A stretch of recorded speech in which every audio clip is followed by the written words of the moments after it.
Hey, welcome back guys. This is Jason, KM4ACK. Today I wanted to discuss my recent battery duration test and share some of those lessons learned with you. Stick around and we'll get right to it.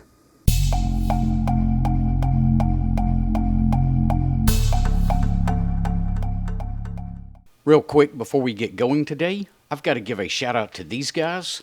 They're my latest patrons over on Patreon. If you'd like to help support the channel, I'll leave a link to Patreon down in the description below. Okay, so a quick recap for those that might not have seen the initial video that I put out about this test coming up. I was using the Yaesu 891 radio with an 8 amp hour lithium iron phosphate battery and a 60 watt solar panel. The test started on December 14th and I had hoped to be able to keep this station on the air until December the 28th. Short story is the test failed.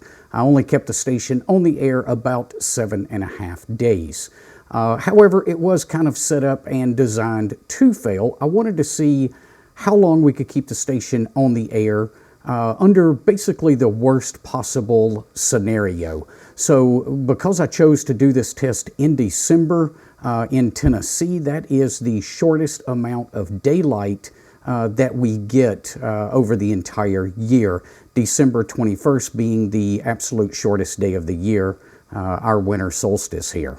Now, I chose to keep the station on the air 1 hour each day at least in the beginning. Now, I did develop an entire pace plan that I used, and I'm not going to go over every single day-to-day aspect in this video. There's a lot of things I do want to cover, but if you want to read the journal that I kept during the test, I will leave a link to it right here on the screen and down in the description below. But I did want to use JS8 Call and try to keep it on the air 1 hour each day for the most part, or 1 hour in the morning rather, and 1 hour in the evening, and see how long we could keep that on the air. JS8 Call was a great mode to use in this case because it allowed us to use lower power settings and still be able to be heard. One thing I quickly learned, I did some experimenting on different bands with JS8 Call.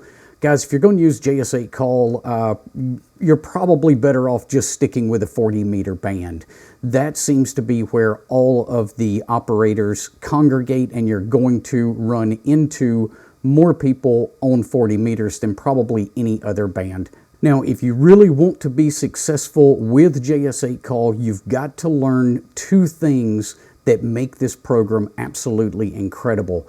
You've got to learn how to use relays, and you've got to learn how to leave messages for someone, either to an unattended station, directly to their unattended station, or leave a message for them at another JS8 Call station that they can later pick up.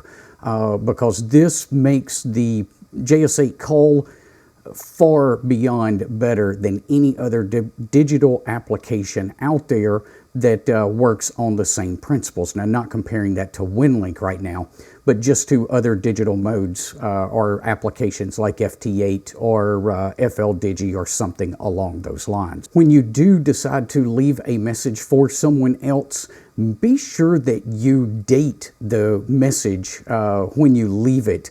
That will give the operator that's receiving the message some sort of time frame to work with. Maybe you've got a time-sensitive message and you want to be able to pinpoint exactly when that message was left. Now, let's move on to the solar panel. For this test, I was using the TP solar panel that I purchased off of Amazon, and this worked out to be great. I'm really still digging that solar panel. Now, on a completely gray, overcast sky type of day, you're not going to get a lot of power out of it. Of course, you're not going to get much power out of any single solar panel on a day like that, but you're only looking to get about 0.1 amps out of that panel on a day like that. Now contrast that to a beautiful blue sky sunny day and you can get about 2.6 amps out of that panel. So that panel really helped out for this test and kept me, or helped keep me on the air quite a bit longer. And to go along with the solar panel, I was using that Miyati 8 amp hour lithium iron phosphate battery that I did a review on recently. Again, that battery, I kind of call it the Baofeng of batteries, but I've been really impressed for that little, or with that little $30 battery during this test and other testing that I've done. And I did kind of more of a complete review on that if you guys want to check it out. Now, I did stumble across something with the Power Mini charge controller that's a little bit of a bummer. It's just something I wish I had have been aware of beforehand, or I guess really had thought through beforehand maybe.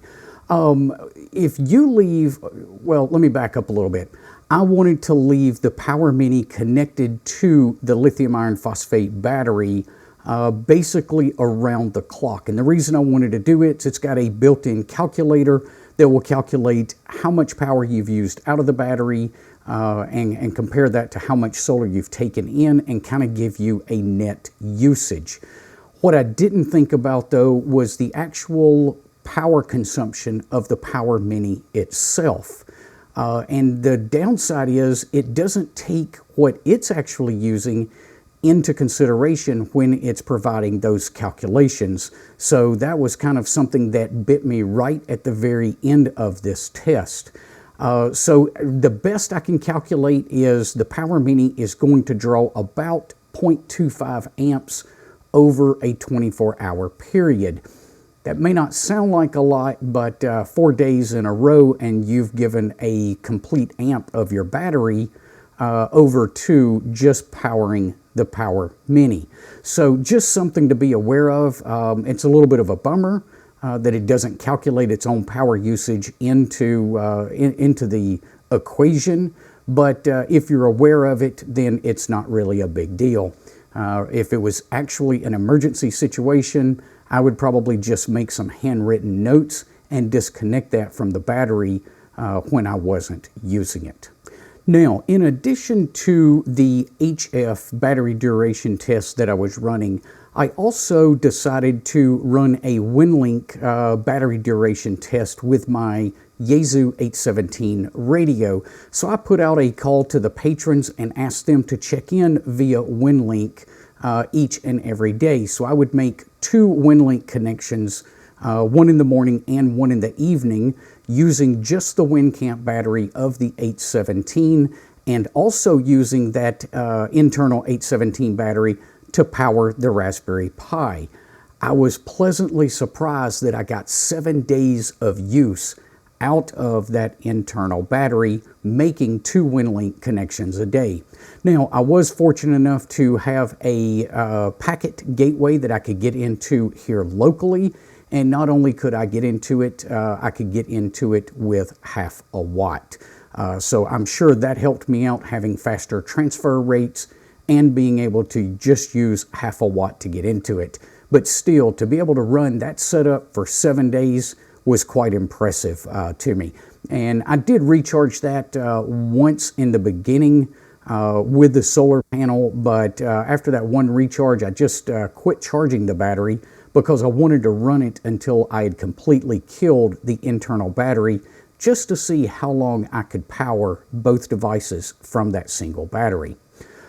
During that test, we passed over 100 pieces of WinLink traffic.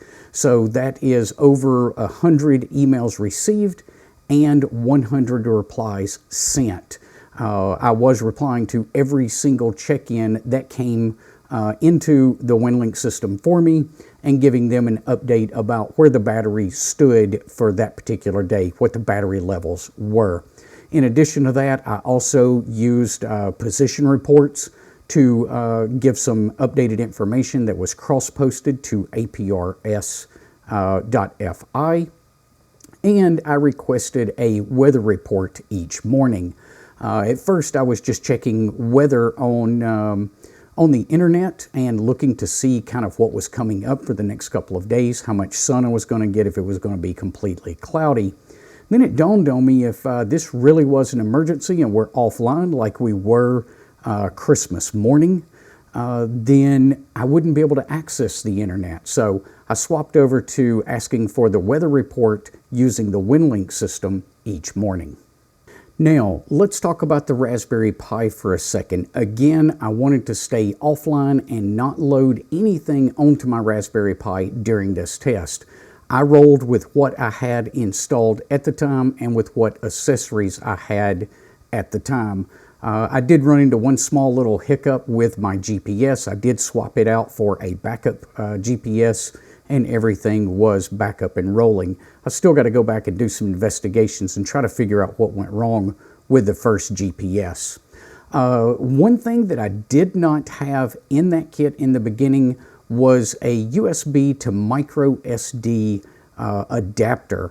And I recommend having that, and if you read through my notes, you'll see a note to myself that says, even when you don't think you need it, put that in the kit, because that is a very valuable little piece to have with you with every Raspberry Pi.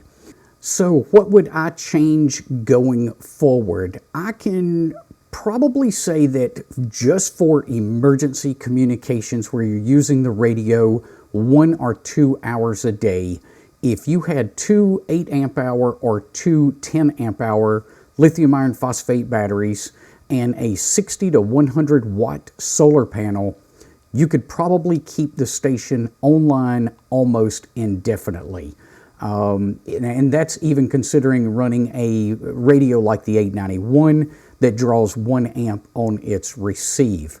If you wanted to extend that out a little bit better, maybe look at a different type radio, maybe something like the 817 that only draws 300 to 400 milliamps on receive, and you could definitely run for quite a bit longer. So I did learn a few things as I went through this, some things, well, you can read everything kind of in the journal, and again, that link is in the description below.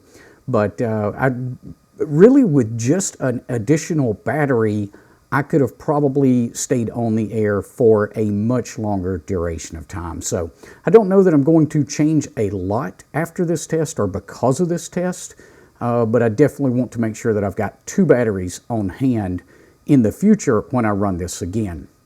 All right, well, I hope you learned something from my experience. And remember, guys, just get out there and get on the air. Try something. You don't have to go into the field to run a test like this. I ran all of this at home with only the battery coming in and out of the shack. I would run the battery during the day or during the morning and during the evening session. And when I wasn't running with the battery, I would put the battery and the solar charge, or the solar panel rather, out on the deck and see how much solar energy I could collect. So you don't have to go necessarily and spend a week in the field to run a test like this. But get out there and experiment and try to find the limits of your equipment. We'll see you guys on the next video. Until then, 7-3.